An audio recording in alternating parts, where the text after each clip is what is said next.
we recorded Conscious Party, which is a very successful album, platinum selling album. What led you to join Teddy Afro and the ABOGIDA Band? That's the group that recorded all the famous Aster songs. The transition between Dalol and how you ended up doing Gize. I see the drums there. I can play drums. You know, what am I going to touch? He says, no, not right now. The only studio experience we all had was when we recorded Land of the Genesis, Dalol's first album. I have some really big paintings, some of them like 8 feet wide and other smaller ones. You also have a studio. You actually also produce music. Just listen to your heart. If you feel like you're a musician, just go for your dreams. Don't be afraid.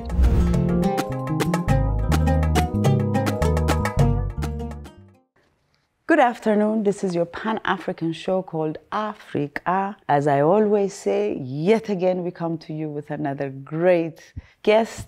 Thank you for coming to our studio. Thank you for having me. So, obviously, before all those questions, it'd be great if you could tell us who you are, what you do. Well, my name is Ruphael Woldemariam, born in Addis Ababa, Ethiopia, many moons ago. I'm a musician, professional musician, and an artist. From early age, I had inclination. My time is spent more on the music side, but trying to get the art side going too. Really? So I played here from the age of 14 until the age of maybe 19 and a half. Started playing music, did clubs and recordings, and then went to the US. After that, joined Dalol group. We actually did Dalol group in Addis, and then we kind of regrouped together in America, and we did many years. So that's the broad. That's good, because we're going to go into details. Yes. Excellent. So you're a graduate of St. Joseph. Yes. So if I could ask a little bit about your experience in St. Joseph, because you graduated, like you said, many moons away. Right. So how was growing up in Addis, going to school in St. Joseph? Because when I read your story, it was at a young age that you had the love for the drums. Yes. So if we could start from your maybe high school. Yeah, in high school, well, the love for the drums, you know, just banging and things, you know, tin cans and everything. I had the love for it. I never had the real drums. So at the age of probably 10 or 11, I made my own drums. I made it with tin roofs from, you know, the house stuff, anything I could find. I actually made the actual drums and painted it red and practiced on it every day. Practiced on it every day after school.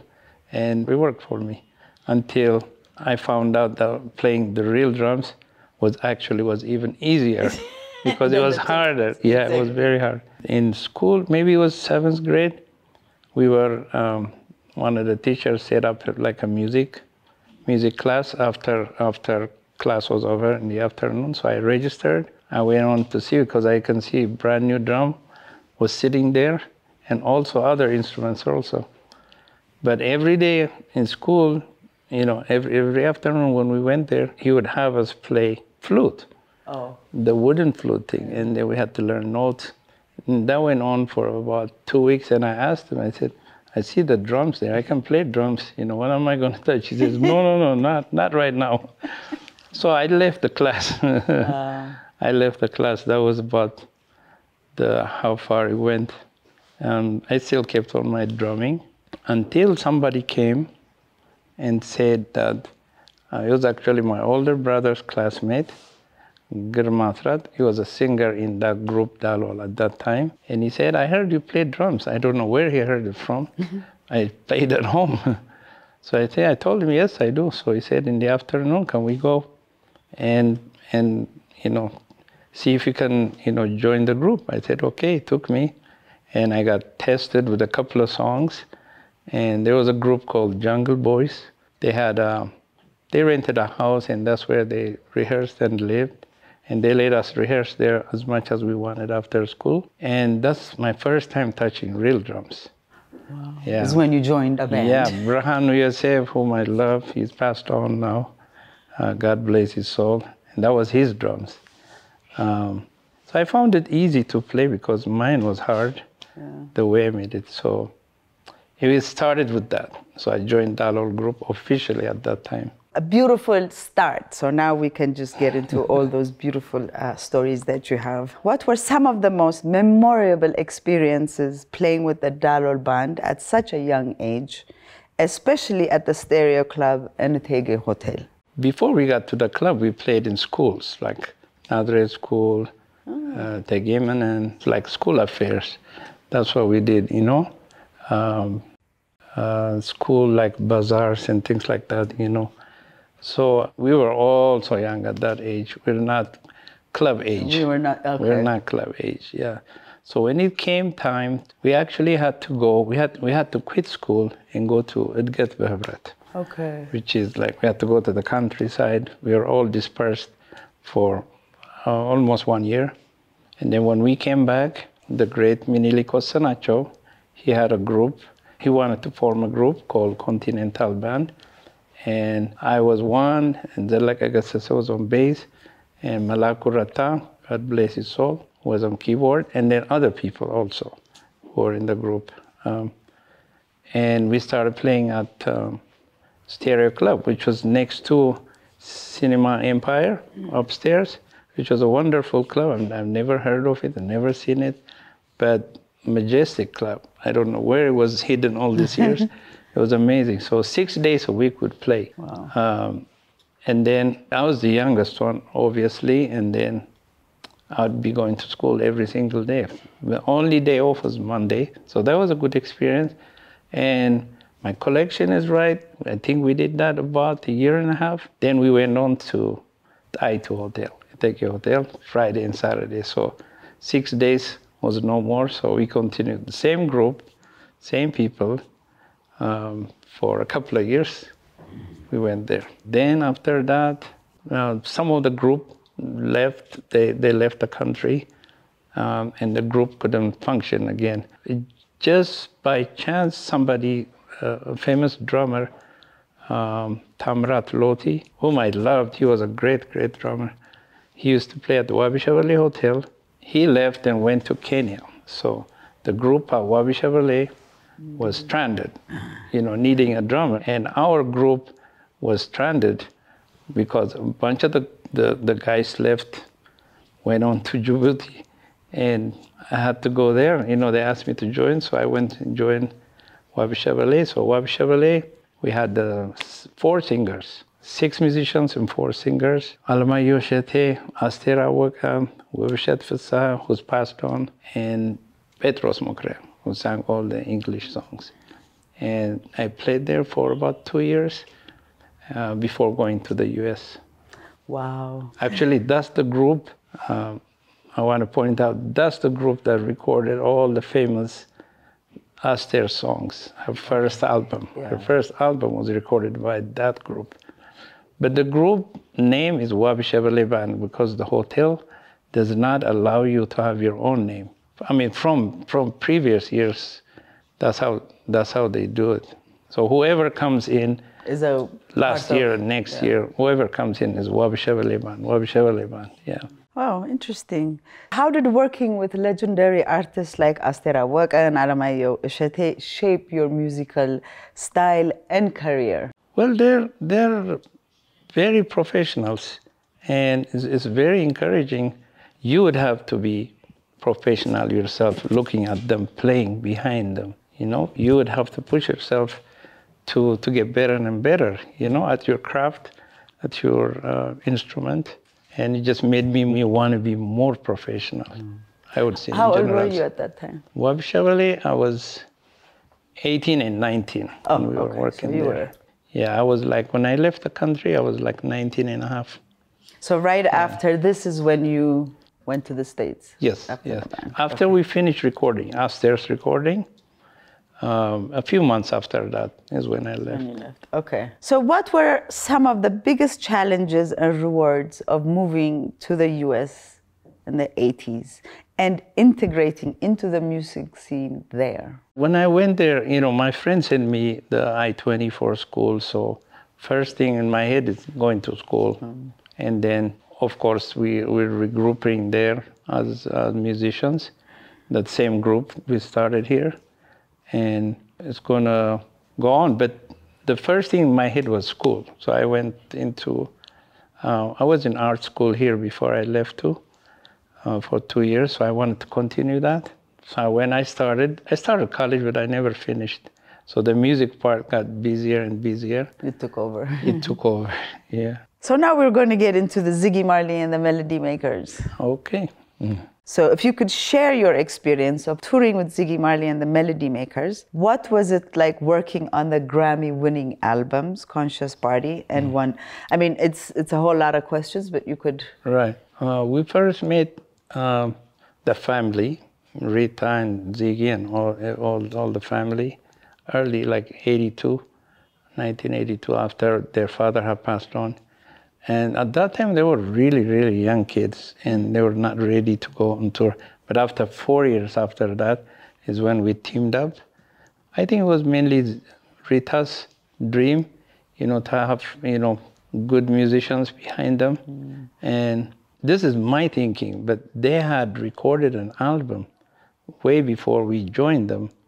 And it's a good album. With a lot of professional big musicians, Jamaicans.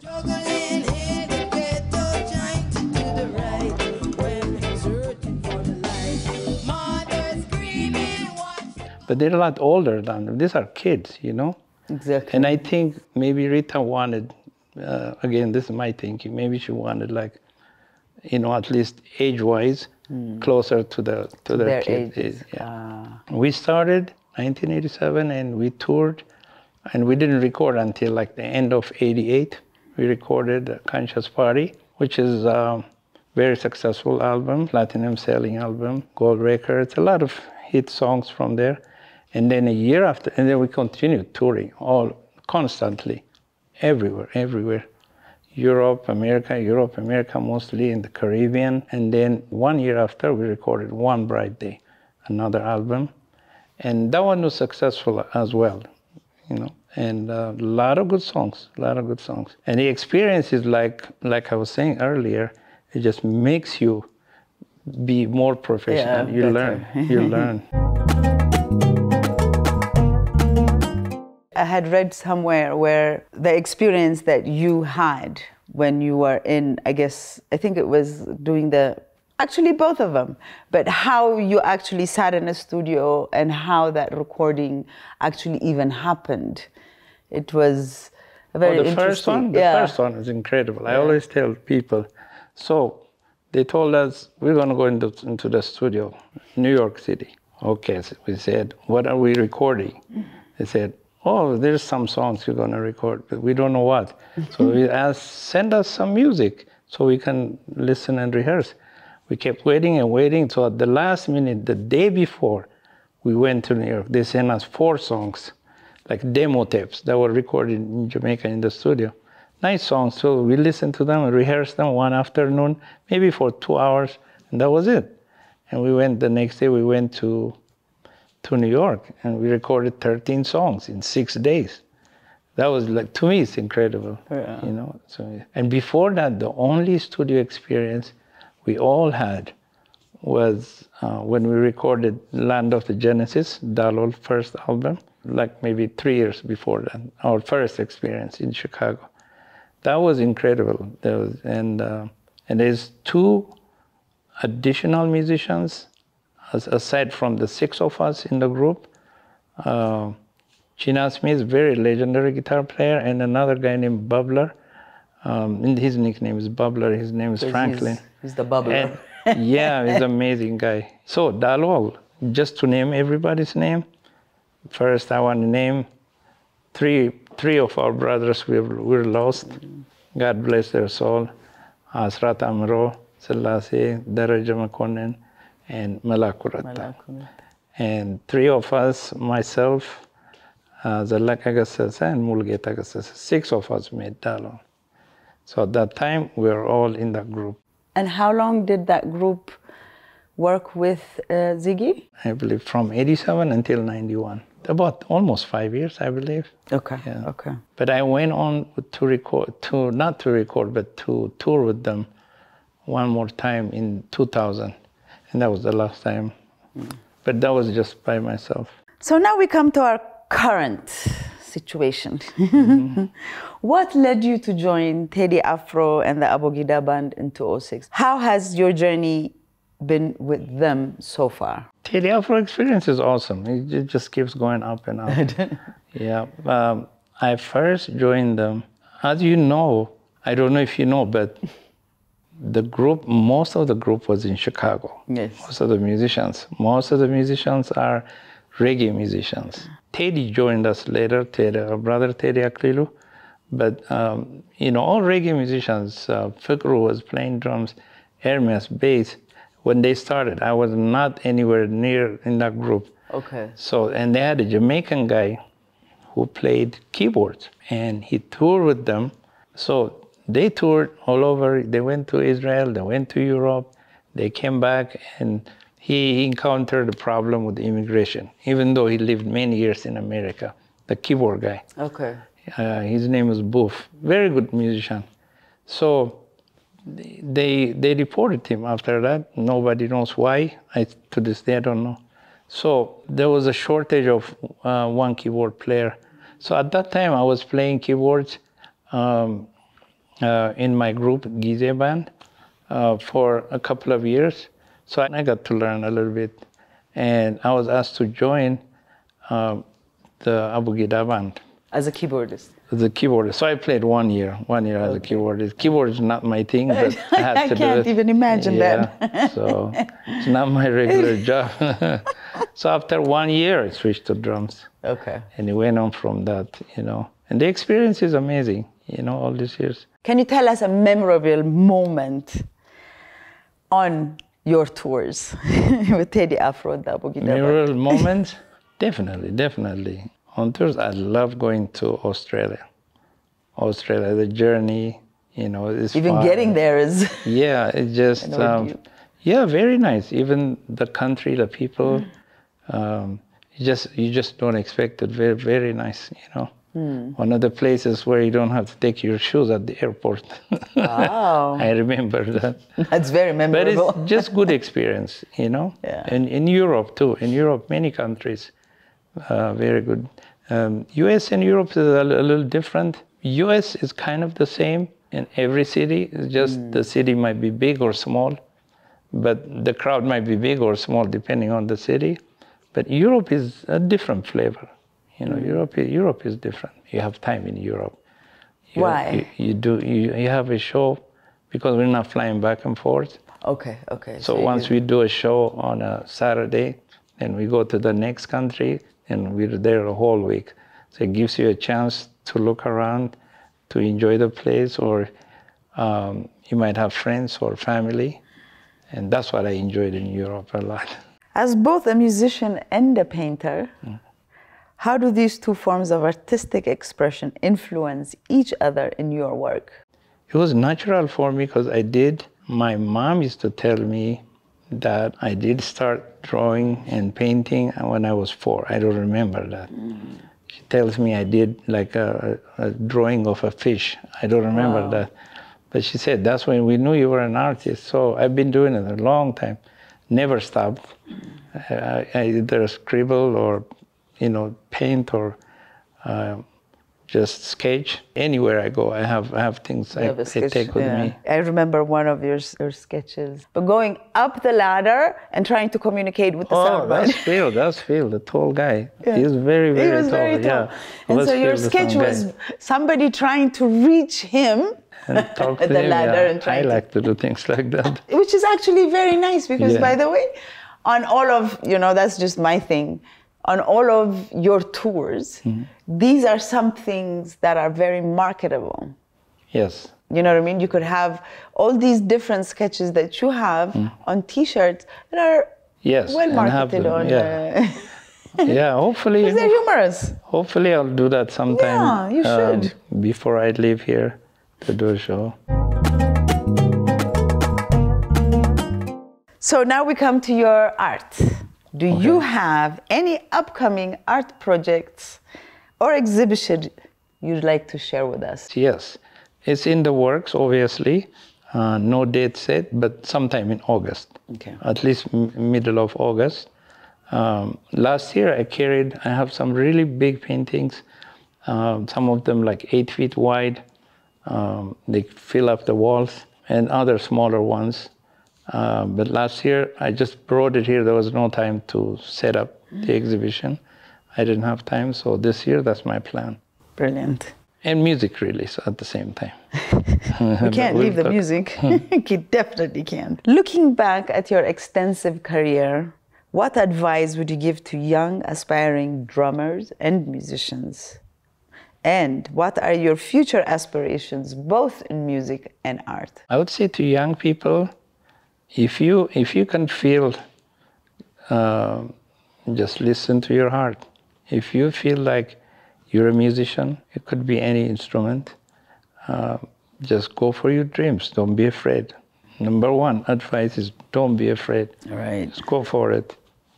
You know, and there's a lot of places now that teach music. In our time, there was only Yared school. Now there is so many schools that you can gain knowledge. Yeah, the internet is also another good place. Yeah. So many people learn from YouTube. Exactly. Yeah. So now that you have given us that advice, you know, there are two things we did not discuss. Okay. It's the Gize band and also Wild Hair. Okay. So after Dalol is when you gradually started Gize, right? So if you could tell us the transition between Dalol and how you ended up doing Gize. Why did Dalol break up? So if you could tell us that transition. So after we finished with touring with Ziggy, they decided to go in different direction, and they did their own band. So we went back to being Dalol band. We did maybe 1 year after that we broke up. So basic thing is there's different ideas about music continuing. Since we did primarily reggae music, some in the group wanted to continue reggae music, some did not. Some said, oh, we should try to experiment with African music and this and that. So the ones we decided to stick with reggae became Gize band, and our friends on the other side became Baro band. It was fine. Okay. There was no fight or anything. There was just you both mutual understanding. And so we kept going like that for a few years. At the same time, we have the club, the Wild Hair, that was going on for a few years. It's a full-time reggae club. We see each other every day, basically. So it went on like that for many, many, many years. And so Wild Hair was a product of that. You felt like you needed there wasn't. Well, yeah, I should mention the Wild Hair was given to Dalol band. It was given to Dalol band from the government. They auctioned it off, and we were the ones lucky enough to get it. That's what it is. It was the band that started it. We had a partner who was a lawyer. His name was Michael Murray, God bless his soul.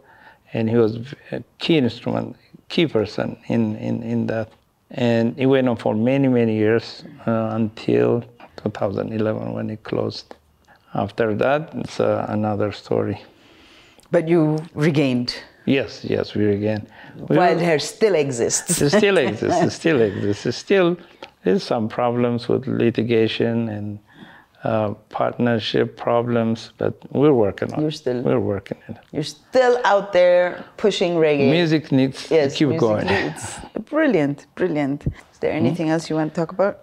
Before I finished high school, still playing music at the Teddy Hotel, and then still going to school. So it was my dream to go to art school. But my mother said, since art school, they accept you after 8th grade. Okay. She said, no, you can't just drop from school, after 8th grade. You have to finish 12th grade. So I went on. So 11th grade, I finished 11th grade, St. Joseph. Then I decided to go to night school.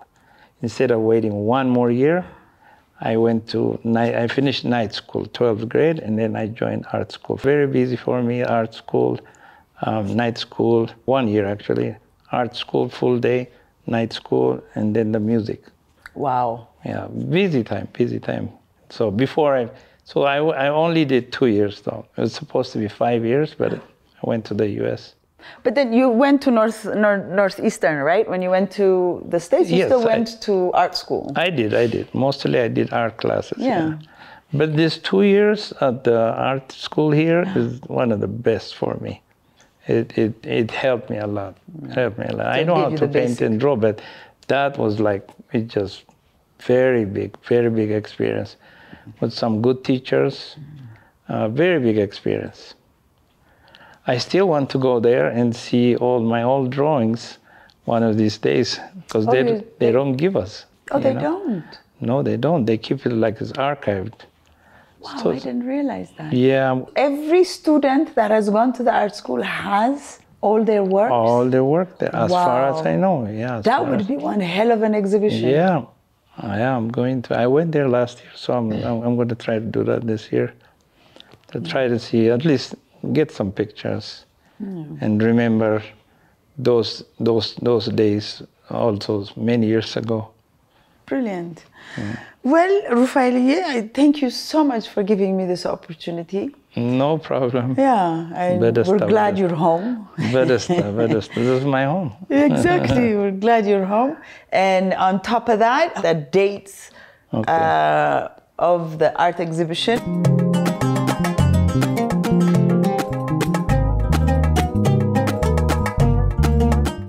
One of the things I forgot to ask you, I just, it's right in front of us, Journey, your CD.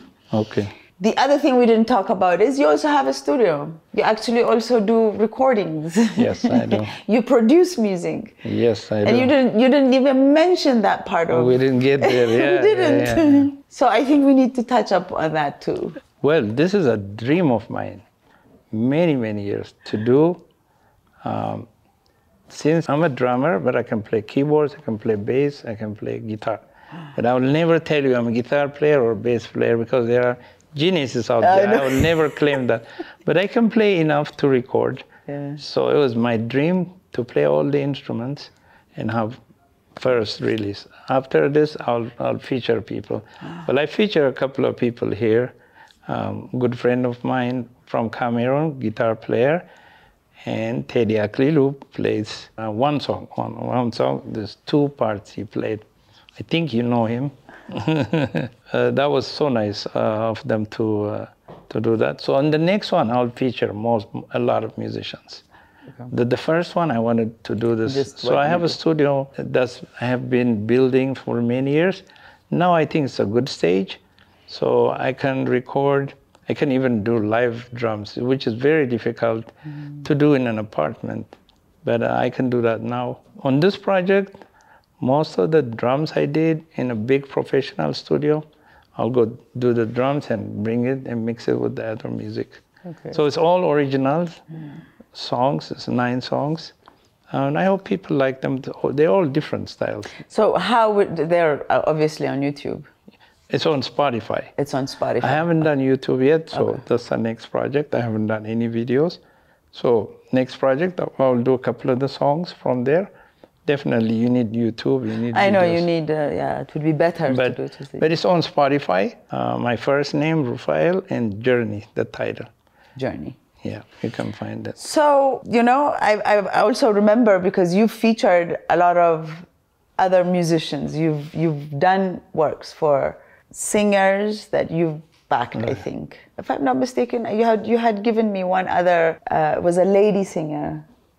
Oh, Charlie Hunt. Yeah, we did a CD with her, African-American lady in Chicago. Very good singer.